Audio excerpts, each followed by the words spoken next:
जय श्री कृष्ण। श्रीकृष्ण मृत्यु एवं जगन्नाथ रहस्य। श्रीकृष्ण शेष समय महाभारत युद्ध शेष होगा पर गांधारी अभिशाप एवं यदुवंशर कहल जोगु द्वारिका ध्वंस होगा लगिला।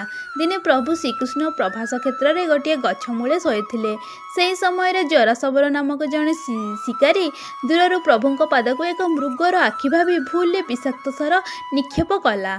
यह ही प्रभु धराधाम विदाय नेबार माध्यम साजिला। अग्नि रे जली नथिबा हृदय बा ब्रह्म पदार्थ श्रीकृष्ण देहत्याग पर अर्जुन तांका शरीर को दाह करथिले। आश्चर्यर कथा जे प्रभु सारा शरीर जली पाउंस हो गला किंतु तांकर हृदय टिकक जलिला नाही। सही अंशटी जीवंत पिंडुला भली थरुथिला। एहाकु ही ब्रह्म पदार्थ कहुए।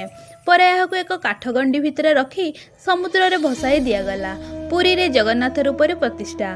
ओडिशार परम विष्णु भक्त राजा इंद्रद्युम्न को स्वप्नदेश है कि पुरी समुद्र कूल एक दिव्य काठ बा दारू भासी आसिबो। सेथिरे प्रभुଙ୍କ मूर्ति गढ़ाजिब। प्रभु विश्वकर्मा जने वृद्ध बढ़ई बेश आसी मूर्ति तैयारी कले।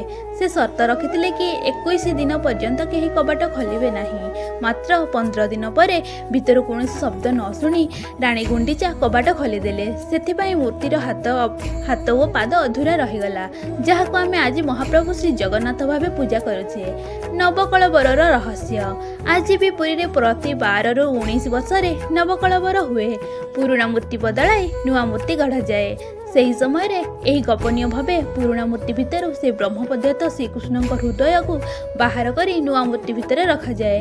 कहुए जे यही समय सेवायता माने निज हाथ में से हृदयर स्पंदन बा धक धक शब्द अनुभव करि पारंती।